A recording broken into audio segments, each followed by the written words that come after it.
মুসলিম পিতার প্রথম দায়িত্ব আকিকা করা। মমিনুল ইসলাম মোল্লা প্রকাশ করেছেন শ্যামল বাংলা 24.com। পৃথিবী জুড়ে প্রতিদিন মুসলমান নারীদের কোলে আসছে নতুন অতিথি। সদ্য ভূমিষ্ঠ এই অতিথিদের ব্যাপারে আমরা কতটুকু ইসলামী আদর্শ অনুসরণ করি? সন্তানের জীবনের শুরুটাই যদি বিধর্মীয় সংস্কৃতি অনুযায়ী হয় তাহলে তার সারা জীবন কিভাবে কাটবে? সে কি প্রকৃত মুমিন হয়ে পিতা মাতার জন্য দোয়া করবে? মুসলমান পিতা মাতা হিসেবে নবজাত সন্তানের প্রতি আমাদের কিছু কর্তব্য রয়েছে। প্রথমেই তার ডান কানে আজান দিতে হবে। একটি সুন্দর ইসলামী নাম রাখতে হবে। প্রথম দিনেই সেটি করা যেতে পারে। রাসূল সাল্লাল্লাহু আলাইহি ওয়াসাল্লাম বলেন, আজ রাতে আমার একটি সন্তান ভূমিষ্ঠ হয়েছে। আমি তার নাম রেখেছি ইব্রাহিম, আমার পিতা ইব্রাহিমের নাম অনুযায়ী। মুসলিম। আমাদের প্রিয় নবী হজরত মুহাম্মদ সাল্লাল্লাহু আলাইহি ওয়াসাল্লাম বলেন, যে ব্যক্তি তার সন্তানের আকিকা করতে চায় সে যেন উহা পালন করে। আহমাদ ও আবু দাউদ বুয়াদা রাহ থেকে বর্ণিত রাসূলুল্লাহ বলেন, সপ্তম দিন অথবা 14তম দিন অথবা 21তম দিন আকিকা কর। তিরমিজি।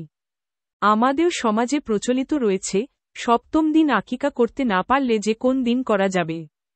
তবে কেউ যদি সপ্তম দিবসের প্রতি খেয়াল রেখে আকিকা করতে চায় তাহলে সে জন্মদিনের আগের দিন অর্থাৎ বৃহস্পতিবার জন্মদিন হলে তার আগের দিন বুধবার আকিকা করলেও চলে। এ ধারণার কোন ভিত্তি নেই। আকিকা অর্থ আল্লাহর দরবারে নজরানা পেশ করা, শুকরিয়া আদায় করা। আকিকা একটি ইবাদত। সন্তানের আগমনে খুশি হয়ে সেটি করা হয়। এর ফলে বাচ্চা বন্ধকমুক্ত হয় এবং পিতামাতার সুপারিশ করার উপযুক্ত হয়। এটি জানের সদকাহ। ইসলামী পরিভাষায় আকিকা হচ্ছে নবজাতকের পক্ষ থেকে পশু জবেহ করা। কোন কোন আলেম একে সুন্নাতে মুআক্কাদা বলেছেন। সন্তান আগমনকে সবসময় সুসংবাদ হিসেবে দেখা হয়। পবিত্র কুরআনে বলা হয়েছে, অতঃপর ফেরেশতারা তাকে ডেকে বলল, সে যখন কক্ষে দাঁড়িয়ে সালাত আদায় করেছিল। নিশ্চয় আল্লাহ তোমাকে ইয়াহইয়া সম্পর্কে সুসংবাদ দিচ্ছেন। সূরা আল ইমরান 39। অন্য এক আয়াতে আছে, হে জাকারিয়া, আমি তোমাকে একটি পুত্র সন্তানের সুসংবাদ দিচ্ছি। তার নাম ইয়াহিয়া। ইতিপূর্বে কাউকে আমি এ নাম দেইনি। সূরা মরিয়ম -7। অতএব দেখা যায় সন্তান জন্মে খুশি হওয়া, আল্লাহর শুকরিয়া আদায় করা বড় সওয়াবের কাজ। আকিকার পশু কি হবে এ ব্যাপারে আমাদের সমাজে কিছু বিতর্ক রয়েছে। উম্মে কুরুজ আল কাবিয়া বলেন, আমি রাসূলুল্লাহ সাল্লাল্লাহু আলাইহি ওয়াসাল্লাম কে আকিকা সম্পর্কে জিজ্ঞেস করেছি। তিনি বলেন, ছেলের পক্ষ থেকে 2টি আর মেয়ের পক্ষ থেকে 1টি পশু নর মাদি যে কোন প্রকার হলেই চলে, এত কোন সমস্যা নেই। আবু দাউদ নাসই। হযরত আয়েশা পশু হিসেবে বকরি জবেহ করার কথা বলেছেন। আবু দাউদ। আকিকার মাংস রান্না পরিবারের লোকজন, বন্ধু বান্ধব ও আত্মীয় স্বজন খেতে পারবে। তবে এক্ষেত্রে উপঢৌকন পাবার আশায় গরিবদেরকে বাদ দিয়ে ধনী লোকদের দাওয়াত দিয়ে খাওয়ালে আকিকার ফায়দা হাসিল হবে না। কেননা ওই ধরনের ভোজসভা নিকৃষ্ট যেখানে গরিবদেরকে প্রত্যাখ্যান করা হয়। হযরত আয়েশা বর্ণনা করেন, আকিকার মাংস নিজেরাও খাবে এবং সদকাহ করবে। এ পশুর চামড়ায় বিক্রয়লব্ধ টাকা গরিব মিসকিনদের দান করে দেবে। আকিকার গোস্ত কাঁচা বা রান্না করে খাওয়ানো যায়। বোখারি। এই মাংস যার নামে আকিকা হচ্ছে সে নিজে এবং তার পিতা মাতাও খেতে পারবেন। আকিকা করার সময় সাদকাহ করা উত্তম।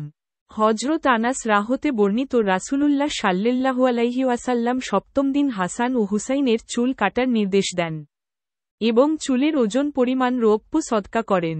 পিতা অসমর্থ হলে চাচা বা মামা অথবা অন্য কেউ আকিকা করতে পারেন। তবে ইয়াতিম সন্তানের আকিকা তার সম্পদ থেকে দেয়ার ব্যাপারে নিষেধাজ্ঞা রয়েছে। কেউ আকিকা দিতে অক্ষম হলে সে গুনাহগার হবে না, কেননা আল্লাহ তাআলা কারো সাধ্যের অতিরিক্ত দায়িত্ব চাপিয়ে দেন না। সূরা বাকারা 286। আকিকার দ্বারা বিভিন্ন প্রকার বালা মুসিবত ও বিপদ আপদ থেকে রক্ষা পাওয়া যায়। আকিয়ার গুরুত্ব অনেক। সালমান থেকে বর্ণিত, রাসূল সাল্লাল্লাহু আলাইহি ওয়াসাল্লাম বলেন, বাচ্চার সঙ্গে আকিকার দায়িত্ব রয়েছে। সুতরাং তার পক্ষ থেকে আকিকা কর এবং তার শরীর থেকে কষ্টদায়ক জিনিস দূর করে দাও। বুখারী। শামুরা রাদিয়াল্লাহু আনহু থেকে বর্ণিত, নবীজি বলেন, প্রত্যেক সন্তান তার আকিকার বিনিময়ে বন্ধক হিসেবে রক্ষিত। অতএব সপ্তম দিন তার পক্ষ থেকে আকিকা কর, তার চুল কাট ও নাম রাখো। আহমদ, তিরমিজি। সন্তানের আকিকা দেয় একটি গুরুত্বপূর্ণ সুন্নত।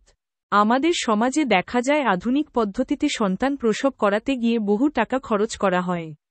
কিন্তু কয়েক হাজার টাকা খরচ করে আকিকা দেয়ার কথা অনেকেরই মনে থাকে না। এছাড়া কুরবানির সাথে শরিক হিসেবে আকিকা দেয়ার একটি সিস্টেম চালু আছে যা সহিহ হাদিস ভিত্তিক নয়। হজরত মুহাম্মদ সাল্লাল্লাহু আলাইহি ওয়াসাল্লাম কখনো কুরবানির সাথে আকিকা দিয়েছেন এমন কোন প্রমাণ পাওয়া যায় না। নবীজি নিজের আকিকা নিজে দিয়েছেন, তাই সন্তান বড় হলে সে ও নিজেরটা দিতে পারবে বলে যে রেওয়াজ চালু আছে তাও দলিল দ্বারা প্রমাণিত নয়। আমরা যেন সুনির্দিষ্ট সময়ের মধ্যে নবীজির তরিকা মোতাবেক আকিকা দিতে পারি, আল্লাহ আমাদেরকে সে তৌফিক এনায়েত করুন। আমিন। লেখক, প্রভাষক, সাংবাদিক ও ধর্মীয় গবেষক। Email: maminmolla@yahoo.com